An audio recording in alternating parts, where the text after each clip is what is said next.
ले भाई देख देख वे खड़े हिदायत है।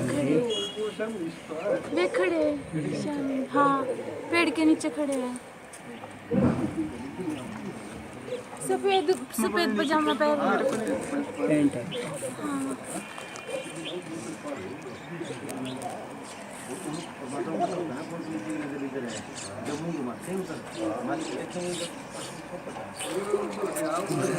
बंदी जोड़ हो गए।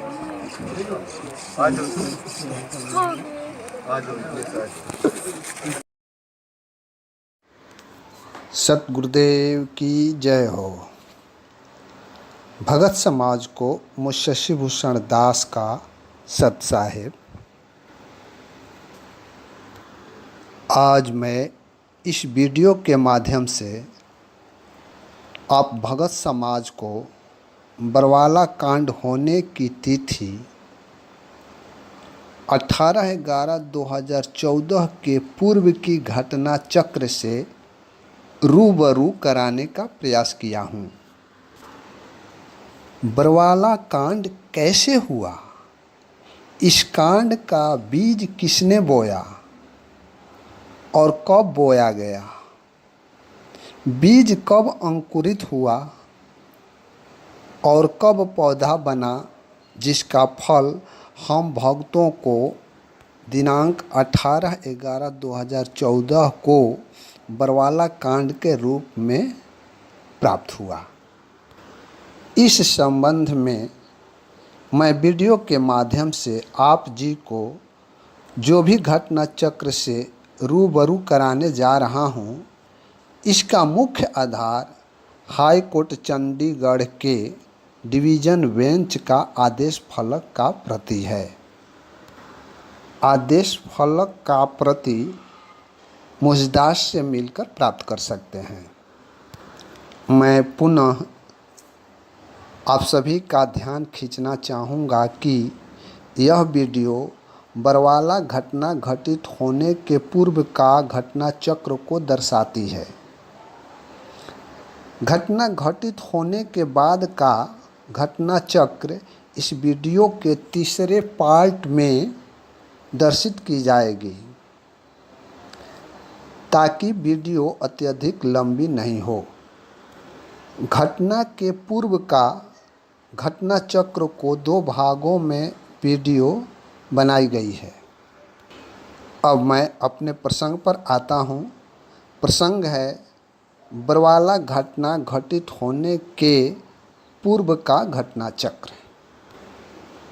आप सभी को मालूम होगा कि क्रौंथा कांड दिनांक 12/7/2006 को कारित हुई थी, जिसका FIR 198 सन 2006 दर्ज हुआ था, जिसमें सतगुरुदेव जी को अभियुक्त बनाया गया है, जो रोहतक सत्र न्यायालय में अभी लंबित है।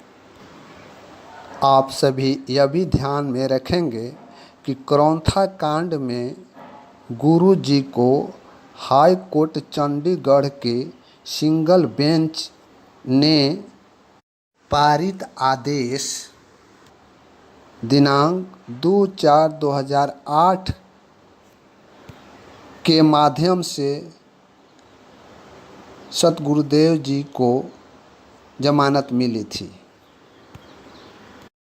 और तब से हमारे सतगुरुदेव जी जमानत पर चले आ रहे थे। सतगुरुदेव जी को न्यायालय में अपनी उपस्थिति दर्ज कराने हेतु वीडियो कॉन्फ्रेंसिंग की सुविधा प्राप्त थी। इसी सुविधा के तहत सतगुरुदेव जी दिनांक 14/7/2014 को वीडियो कॉन्फ्रेंसिंग के माध्यम से अपनी उपस्थिति दर्ज कराने हेतु हिसार कोर्ट में गए हुए थे।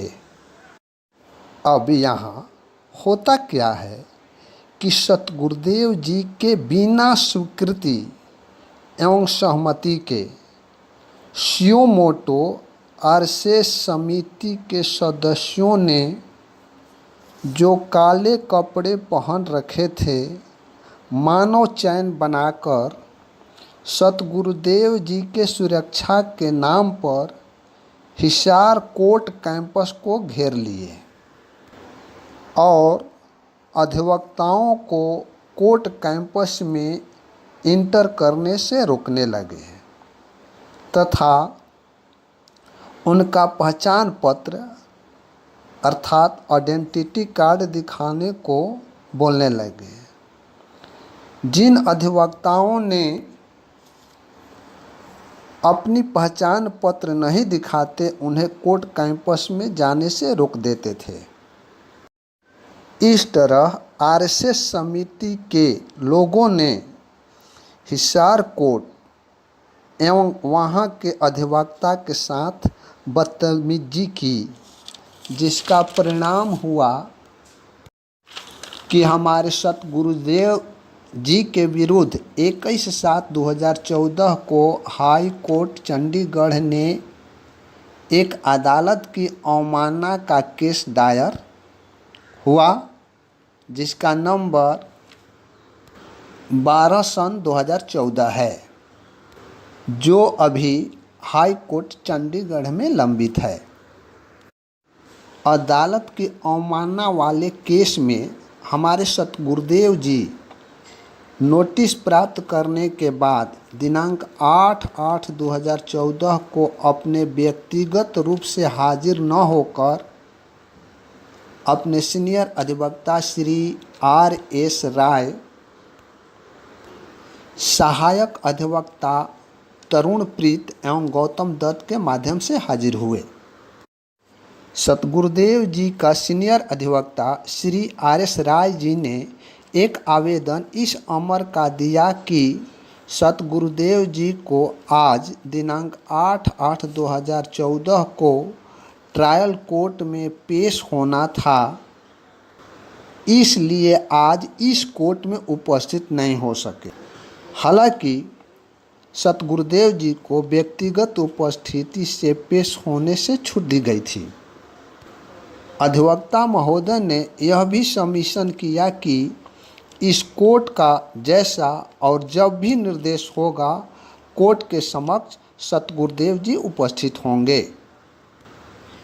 इस तिथि पर हाई कोर्ट चंडीगढ़ में गृह विभाग हरियाणा के अपर मुख्य सचिव, डीजीपी, एसपी रोहतक एवं एसपी हिसार तथा अधिवक्ता संघ हिसार के वकील भी उपस्थित रहे, जिन्होंने अपना जवाब दाखिल करने के लिए न्यायालय से एक समय स्वीकृत करने की प्रार्थना लगाई, जिसे न्यायालय ने स्वीकृत किया तथा अगली तिथि 27/8/2014 को निर्धारित की। न्यायालय ने यह भी निर्देश दिया कि जब तक इस न्यायालय द्वारा कोई आदेश व्यक्तिगत उपस्थिति में पेश होने से छूट नहीं दे दी जाती है, तब तक सभी पक्षकार व्यक्तिगत रूप से उपस्थित रहेंगे। इस केस की सुनवाई जस्टिस राजीव भल्ला एवं जस्टिस सुरेंद्र गुप्ता के डिवीज़न बेंच में हुई। दिनांक 8/8/2014 का आदेश की प्रति स्क्रीन पर आप देख सकते हैं। दिनांक 27/8/2014 को सतगुरुदेव जी के तरफ से उनके अधिवक्ता द्वारा अदालत की अवमानना वाले केस में जवाब दाखिल की गई, जिसमें सतगुरुदेव जी ने स्पष्ट कथन किया है कि उन्होंने अदालत की अवमानना नहीं की। सतगुरुदेव जी ने अपने जवाब में क्या कहा, किसको दोषी बताया, इसका विस्तृत चर्चा मैं बाद में करूंगा।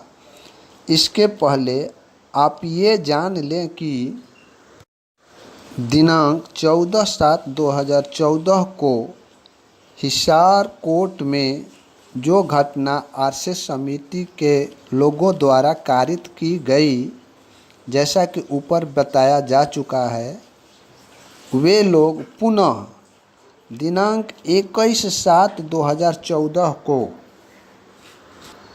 रोहतक सेशन कोर्ट को एक षड्यंत्र के तहत 10 लाख सदस्यों की ओर से एक पत्र दी गई।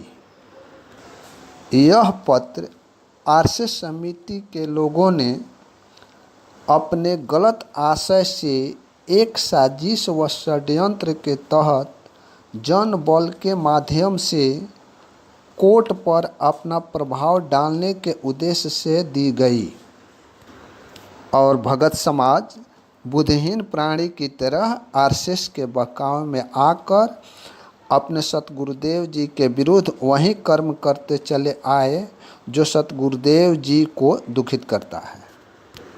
अब उस प्रसंग पर आते हैं कि सतगुरुदेव जी ने अपने जवाब में क्या कहा और किसे दोषी बताया है।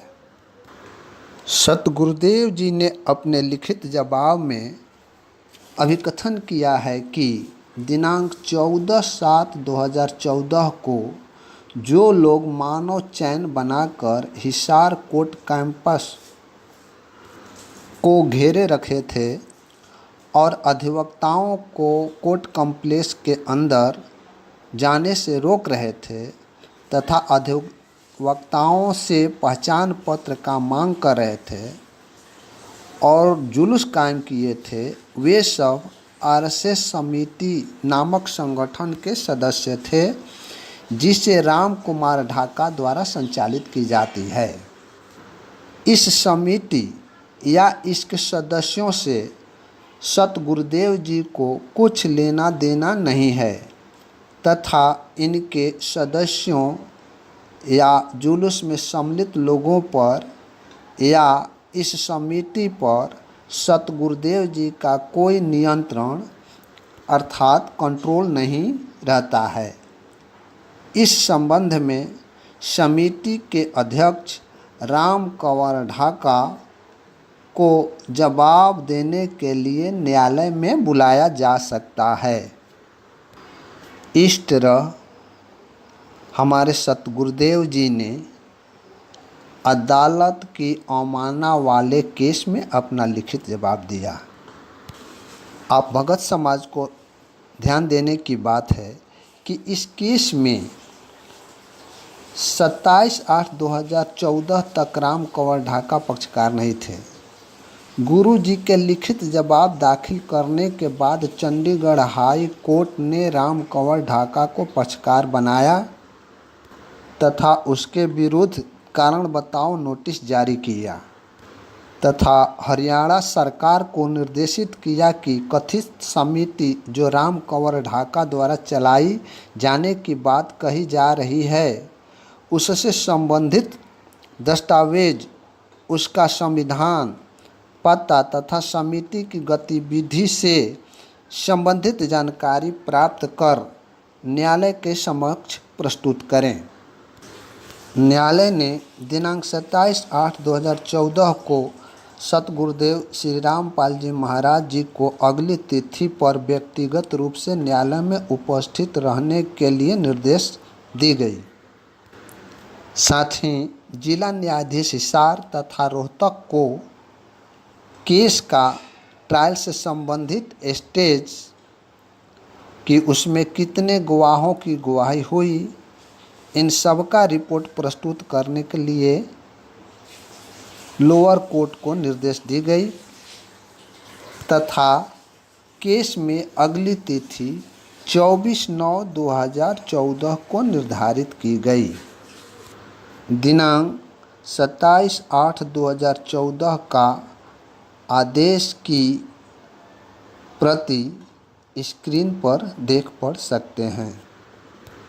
यहाँ आपको बता देना चाहते हैं कि इस बात की जब मैनेजमेंट एवं आरएसएस समिति के लोगों को जानकारी हुई कि अदालत की अवमानना वाले केस में गुरु जी के कथन करने पर चंडीगढ़ हाई कोर्ट ने राम कंवर ढाका के विरुद्ध शो कॉज नोटिस जारी किया है और 24/9/2014 को न्यायालय में हाजिर होने के लिए निर्देश दिया है, तो आरएसएस समिति के लोगों में, उनके पदाधिकारी गण में दिमागी कीड़ा रेंगने लग गई। अंततः गुरु जी का आदेश बताकर सभी भक्तों को दिनांक 24/9/2014 को अधिक से अधिक संख्या में चंडीगढ़ पहुंचने को उकसाने लगे और भगतगण इस समिति के बहकावे में आकर हम अंधभक्तगण परमात्मा के सत्य मार्ग में अड़ंगा लगाने एवं अपनी नीचता दिखाने चंडीगढ़ पहुँचे। और इधर सतगुरुदेव जी को आश्रम में आरएसएस समिति एवं इनके पदाधिकारी गण सतगुरुदेव जी को हाईजैक किए रहे। इसका जीता जागता उदाहरण दिनांक 14/7/2014 को आरएसएस समिति द्वारा हिसार कोर्ट कैंपस को हाईजैक कर अधिवक्ताओं को कोर्ट कैंपस में अंदर नहीं जाने देना। इससे आप अंदाज़ा लगा सकते हैं कि आरएसएस समिति के दुष्ट लोग हमारे परम पिता सतगुरु देव जी के साथ क्या बर्ताव कर रहे होंगे, कितना सहन करते चुपचाप रहते होंगे। और हम बुद्धिहीन प्राणी को अपने सत्संग के माध्यम से संकेत देते रहे कि इस संगत में कुसंगत उपज गई है। जैसे वन में बांस वाली आपस में घिस घिस कर सारे जंगल को नाश कर देने वाली सत्संगों में सुनाते रहे हैं, किंतु हम बुद्धिहीन भगत समाज अपने पिता के संकेतों को न समझ उन कुसंगत नामक बांसों को हवा देते गए, जिसका प्रतिफल हम भगत समाज के सामने है। इस केस में निर्धारित तिथि 24/9/2014 के बारे में अब मैं आप सबों के समक्ष रखूँगा। दिनांक 24/9/2014 को राम कंवर ढाका ने अपने अधिवक्ता श्री R.S. हुड्डा के माध्यम से न्यायालय में हाजिर हुआ एवं अपना जवाब दाखिल किया। यहाँ ध्यान देने की बात यह है कि हमारे सतगुरुदेव जी का वकील का नाम R.S. राय है एवं राम कंवर ढाका के वकील का नाम R.S. हुड्डा है। अर्थात हुड्डा एवं राय अंतर है। राम कंवर ढाका ने अपने शो कॉज में यह कथन स्वीकार करते हुए कहा है कि दिनांक 14/7/2014 को विरोध प्रदर्शन एवं सतगुरुदेव रामपाल जी महाराज की सुरक्षा के इंतजाम आदि मुझ राम कंवर ढाका के अध्यक्षता में आयोजित की गई थी।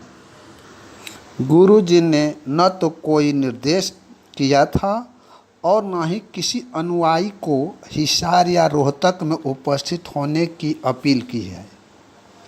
उनके अनुयायी स्वयं हिसार एवं रोहतक में इकट्ठे हुए थे।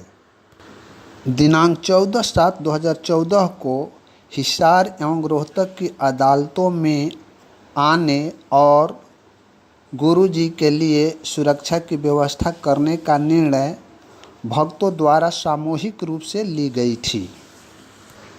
अब यहाँ देखा जाए किस तरह से षड्यंत्र करके गुरु जी को फंसाने का आरएसएस समिति द्वारा साजिश की जा रही है।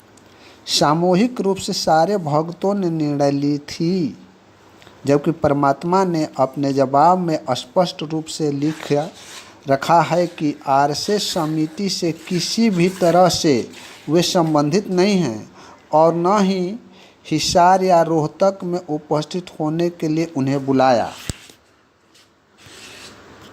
गुरुजी ने अपने जवाब के पारा नंबर 7 में कहे हैं कि जो लोग हिसार व रोहतक आए थे वे मेरे अनुयायी नहीं, वे आरएसएस समिति के सदस्य थे। समिति राम कवाल ढाका द्वारा चलाया जाता है। जबकि राम कंवर ढाका ने जवाब देते हुए न्यायालय में ठीक परमात्मा के विपरीत कथन करते हुए यह साबित करना चाहता है कि आरएसएस समिति गुरु जी के निर्देश पर ही बनी है।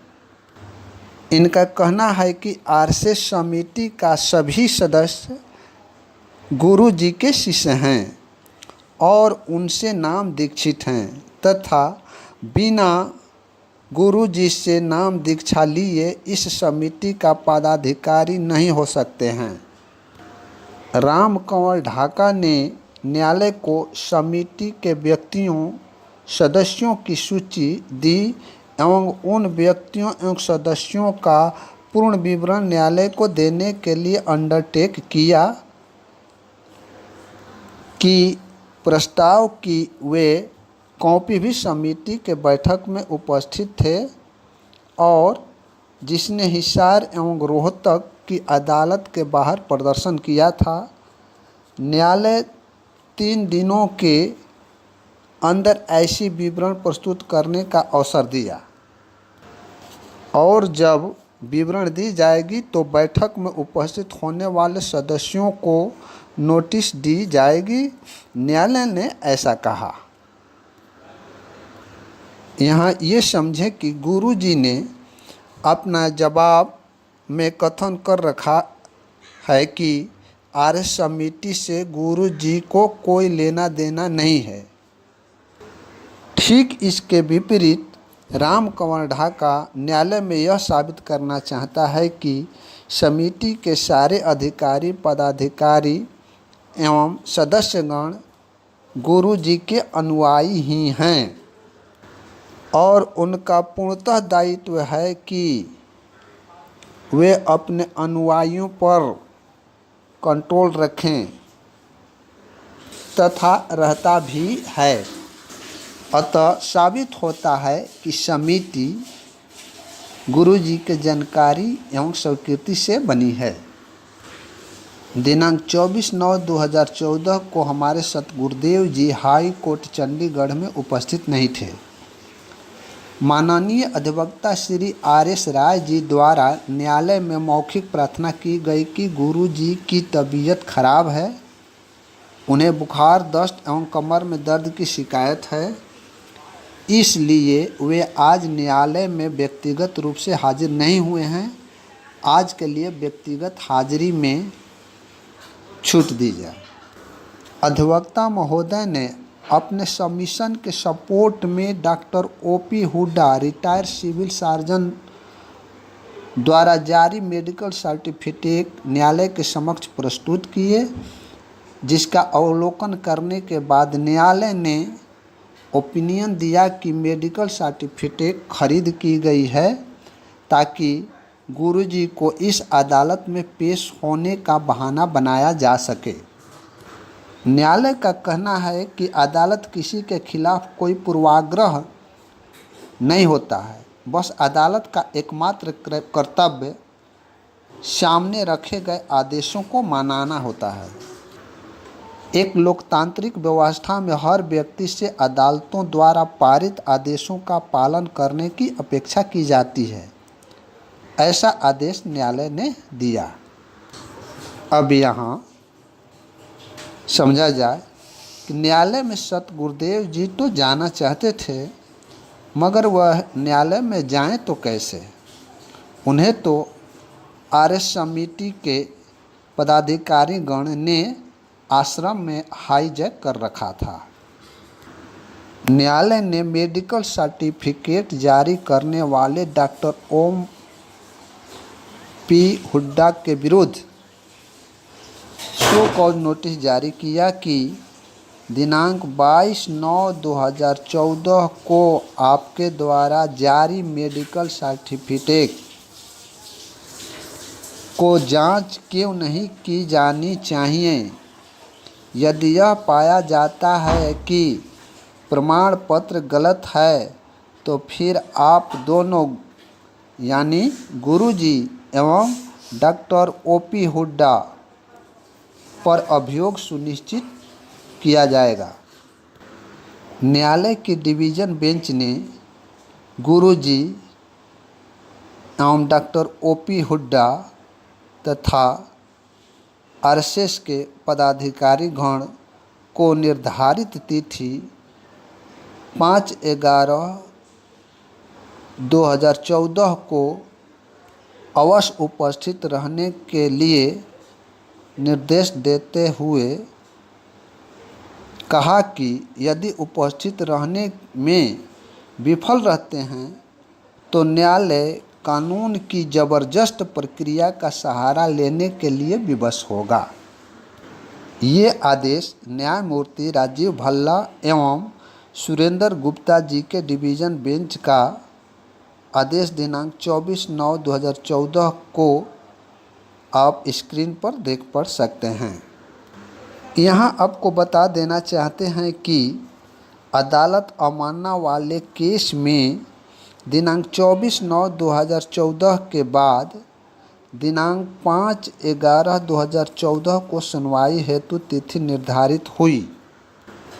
निर्धारित तिथि 5/11/2014 के पूर्व आरएसएस समिति के अध्यक्ष राम कंवर ढाका ने केंद्र शासित चंडीगढ़ के प्रशासन को सूचित किया कि वे 5/11/2014 को निर्धारित अदालत की अवमानना वाले केस में आरएसएस समिति के 1 लाख सदस्य चंडीगढ़ में उपस्थिति महसूस कराने हेतु आने की धमकी दी गई,